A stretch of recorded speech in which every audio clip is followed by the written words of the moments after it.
Aujourd'hui, tu vas apprendre à composer avec la gamme par ton entier. C'est une gamme hexatonique qui permet de créer des ambiances magiques, mystérieuses et flottantes, mais elle a également une face très sombre que tu n'as peut-être jamais entendue. On va commencer par écouter la démo que j'ai composée spécifiquement pour la vidéo, et ensuite je t'explique tout. C'est parti.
Voilà, la gamme hexatonique par ton entier. Et si tu choisis de regarder la suite de la vidéo, bienvenue dans mon studio, je m'appelle Adrien, tu as peut-être déjà entendu mes musiques sur les bandes annonces de ces films-là, et sur cette chaîne YouTube, je partage mon expérience de compositeur. Qu'est-ce que c'est que la gamme hexatonique par ton entier? Ça va être une gamme qui est composée de 6 notes, donc ça la différencie de la plupart des gammes qu'on connaît et qu'on utilise la plupart du temps, donc c'est des gammes normalement à 7 notes. Tiens, on en a 12 de disponibles. Donc là, on a nos 12 notes qui se répètent là par octave, et en général, on utilise des modes pour sélectionner 7 notes parmi les 12. Et donc, on va avoir le mode majeur, on va avoir le mode mineur, on va avoir le mode lydien, etc. Donc, on a plein de modes qui nous permettent de sélectionner des paquets de 7 notes qui nous permettent de faire de la musique et des ambiances différentes. On a vu qu'on pouvait également utiliser des modes pour découvrir 8 notes. C'était les modes octatoniques. Et donc ça, on a fait ça dans une autre vidéo, mais donc c'était assez intéressant. On pouvait utiliser 8 notes pour donner une ambiance tout à fait différente.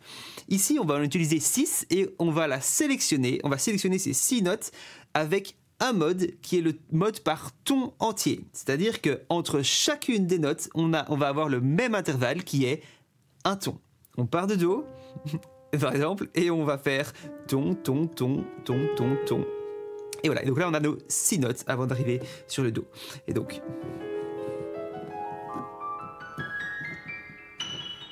voilà, c'est un pattern qui se répète comme ça, et qui est assez facile à retenir.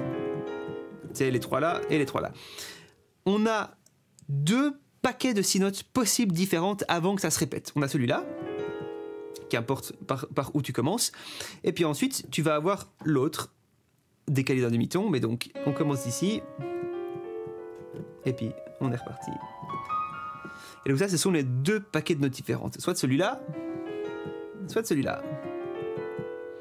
Et maintenant qu'on a les notes avec lesquelles on peut jouer, on va voir un peu quels accords on va pouvoir créer. Parce que forcément, dans la musique, il faut un petit peu d'harmonie. Donc on va mettre des notes qui jouent ensemble. La version la plus basique d'un accord, c'est 3 notes. Une fondamentale, une tierce et une quinte. Et donc on va avoir des accords majeurs. Et puis des accords mineurs. Avec une tierce majeure et puis une tierce mineure pour les accords majeurs. Et une tierce mineure puis une tierce majeure pour les accords mineurs. Mais ici, on n'a que des tierces majeures disponibles parce qu'on n'a pas de demi-ton. On n'a que des tons entiers et donc on ne peut pas faire le 1 ton et demi de la tierce mineure. On peut faire que 1 ton plus 1 ton, tierce majeure. Et donc 2 tierces majeures d'affilée, ça fait un accord augmenté. Et donc on n'a pas d'accord mineur, on n'a pas d'accord majeur, et à partir de chacune des notes, on peut créer un accord augmenté.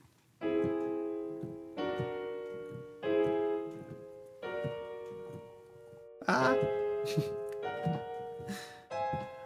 Voilà, on a 6 accords augmentés possibles dans cette gamme hexatonique par ton entier. Et en fait, quand on enchaîne comme ça que des accords augmentés séparés par un ton, on va pouvoir vraiment créer une forme d'ambiguïté harmonique, une sorte de sensation de flottaison avec aucune tension harmonique classique. Parce que les tensions harmoniques classiques, elles viennent du fait que justement on a des accords majeurs, mineurs, on a des résolutions, des cadences. Ici, on ne peut pas faire tout ça, on n'a que des accords augmentés. Et ça, en musique de film, c'est super intéressant parce que ça va pouvoir créer une forme d'angoisse, de magie, de suspense, du fait qu'il y a une réelle instabilité harmonique et pas de centre tonal défini avec que ces accords comme ça qui sont un peu vaporeux. Et donc c'est assez marrant et assez classique d'utiliser ça dans des trucs magiques ou du style. Et pour la petite anecdote, en préparant la vidéo, j'ai lu ça. C'est une manière de jouer qui est souvent apparentée en fait à l'impressionnisme, notamment avec Debussy.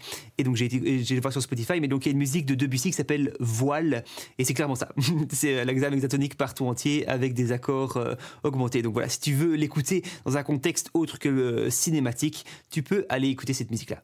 Ça en est fini pour la théorie et maintenant on va mettre ça en application dans la démo que j'ai composée pour la vidéo. Ça m'a bien fait marrer et je ne m'attendais pas à savoir justement créer cette ambiance super sombre après, parce que voilà, j'ai fait la première ambiance qui est toute flottante, toute magique et tout ça, et puis je me dis mais est-ce qu'il n'y a pas moyen d'aller creuser un peu plus loin? Et en fait c'est en essayant que j'ai fait un truc hyper sombre et j'étais là, waouh, en fait il y a vraiment moyen de faire quelque chose de bien dark avec cette gamme hexatonique avec que des accords augmentés. Donc on va voir un peu comment j'ai composé. La première partie de la démo, en fait la démo ça devait être que ça à la base. Mais donc la première partie de la démo, c'est vraiment juste ce côté très flottant, on va le réécouter et puis je t'explique exactement comment je l'ai fait.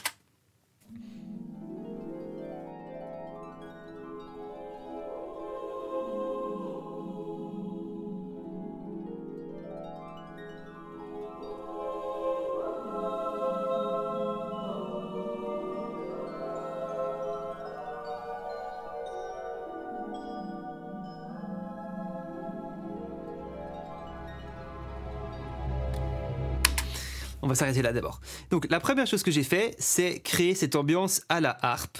C'est une sorte d'énorme glissendi là. Glissando. Et donc, comment est-ce que j'ai joué ça? On va créer une petite piste MIDI et je vais te montrer comment j'ai fait ça. Hop. On va virer ça. Et donc, qu'est-ce que j'ai fait? On va tout virer. Voilà. Eh bien, en fait, j'ai simplement fait ça.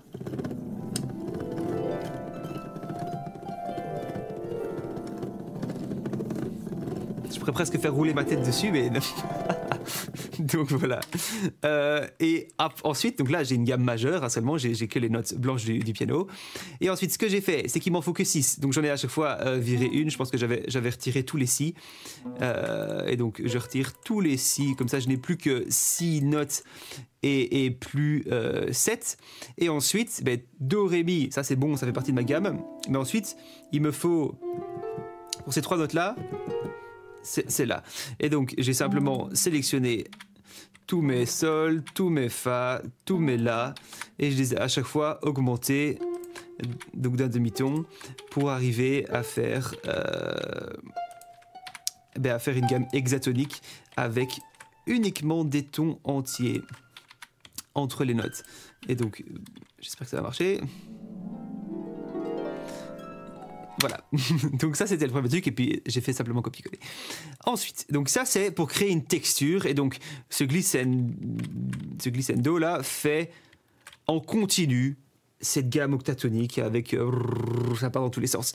Avec une vraie harpe et avec les pédales, ce qui se passe c'est qu'il y aurait des doubles notes parfois parce que donc forcément on ne sait pas virer une corde et donc en fait il y aurait par exemple do, ré, mi, fa dièse, sol dièse, la dièse, la dièse. Donc, et puis c'est comme ça qu'il ferait. Mais donc c'est pas très grave d'un point de vue ordinateur. Moi je fais comme ça. Je vais pas m'embêter, mais en tout cas sur une vraie harpe, en tout cas avec les pédales, si on l'accordait, ce serait ça qui se passerait, je pense. Ensuite, pour la progression d'accords avec les chœurs.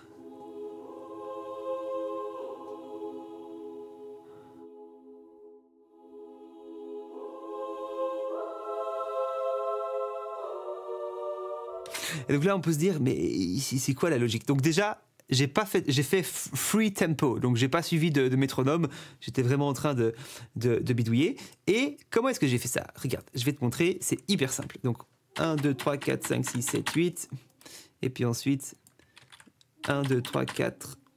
Et en fait, regarde, quand je te montre ça, c'est les mêmes notes. Donc j'ai commencé par jouer à une seule note la mélodie. Et en fait, ici, dans les paramètres MIDI, attends, on va décaler le truc.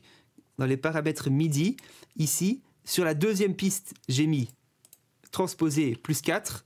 Et sur la troisième piste, j'ai mis transposé plus 8. Et en fait, quand je joue les trois notes ensemble, j'ai une note, et puis une note 4 demi-tons, donc 2 tons au-dessus, et puis encore 4 demi-tons au-dessus. Donc on a, avec un seul doigt, à chaque fois un accord augmenté. Et donc à partir du moment où je joue des notes de cette gamme hexatonique, je fais des accords corrects là-dedans.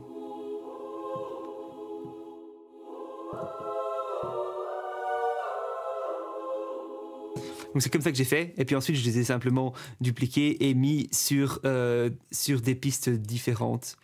On va réinitialiser tout ça, et puis j'ai simplement fait 1, 2, 3, 4 pour celle-là, et là j'ai fait 1, 2, 3, 4, 5, 6, 7, 8. Voilà, et donc là j'ai mes accords qui étaient créés. Donc voilà, il ne faut pas forcément faire super compliqué avec comment est-ce que je fais mes mains et tout. Non, j'ai créé un truc comme ça qui me permettait en direct avec un seul doigt à la fois de faire mes accords augmentés. Et donc on a toutes ces textures qui évoluent gentiment. Ici on a un moment le glockenspiel qui vient simplement faire la gamme octatonique en descendant. Ça pareil sur un glockenspiel, je sais pas si c'est possible en vrai, mais si, j'imagine que oui. Donc voilà. Et puis ensuite on arrive à la partie beaucoup plus dark. On va essayer de remettre ça correctement, voilà, hop. Et là on est dans le Seigneur des Anneaux mélangé avec Dune.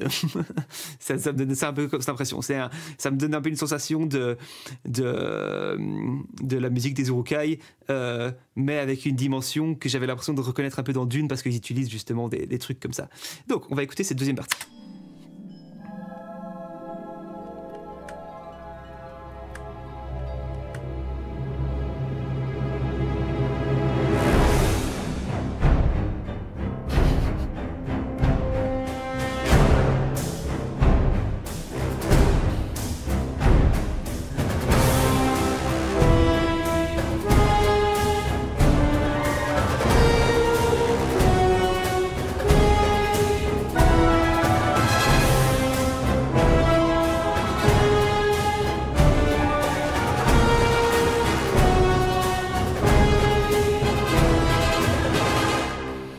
D'ailleurs, si ça t'intéresse d'avoir les fichiers MIDI, tout est sur ma page Buy Me a Coffee, comme ça tu peux tout décortiquer à ton aise. Comment est-ce que j'ai fait cette partie-là de la musique? Donc on a d'abord une sorte de crescendo là, avec les trémolos qui viennent simplement monter, et puis on a un swell avec les low brass ici qui nous fait rentrer dedans. Voilà, et ensuite ça attaque. Et ici, donc la première chose, donc c'était au piano, et donc j'ai fait...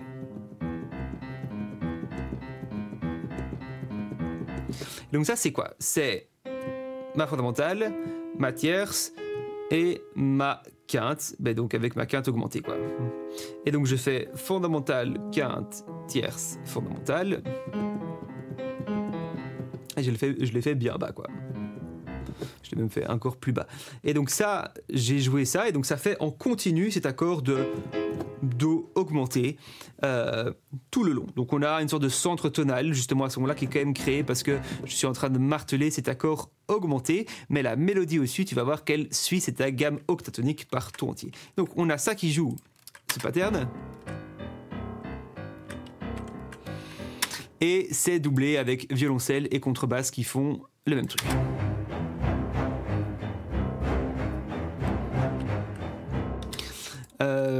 donc voilà, ça et eux ils jouent la même chose jusqu'à la fin. Donc ce côté un peu, ok, on crée une sorte de centre tonal. Ensuite, on va avoir la mélodie qui arrive et donc.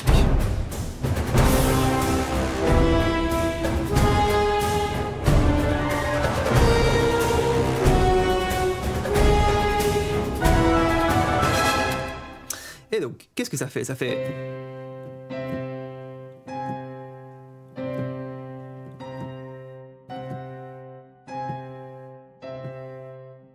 Et donc, si je maintiens la pédale sustain, la mélodie...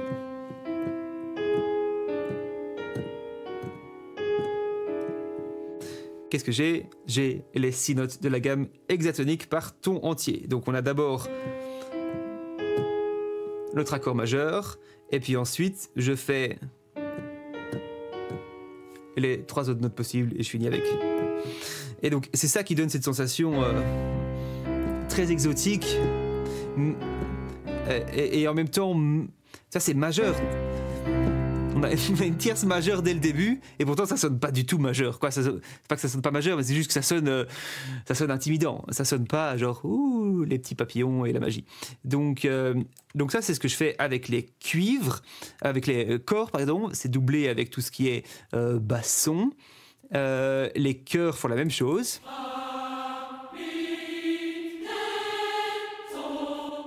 Donc il faut la même chose.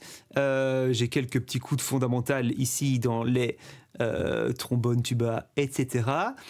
Et puis voilà, les bois, ils font des petites étincelles, des petits splashs de couleurs à droite à gauche. Et donc c'est des gammes hexatoniques par ton entier qui sont... C'est les 6 notes qui montent et qui descendent. Et puis après, pareil, avec des petits... Là, je descends tout par tierce majeure. Et puis de nouveau... Voilà, ça c'est du fun, en fait. Il n'y a pas vraiment de logique, c'est juste... Ah, je mettrais bien un petit run là, je mettrais bien une petite interjection ici. Et donc, harmoniquement, je suis juste en train de m'amuser autour de la gamme dans laquelle j'ai le droit à ce moment-là. C'est la même chose que ce que font les trompettes. Ici, je voulais qu'il y ait un côté un petit peu tendu, un peu cluster, et donc je mets des notes à un ton d'écart pour avoir un peu de tension, pour créer un peu plus de tension.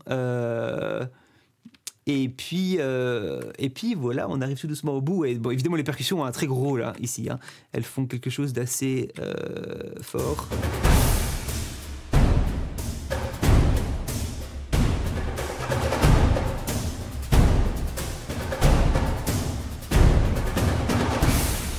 Donc ouais, forcément, elles sont bien présentes.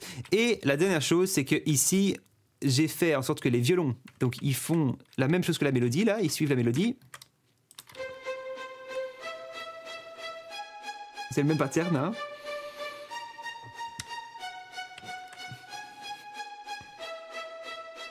Mais j'ai doublé en fait avec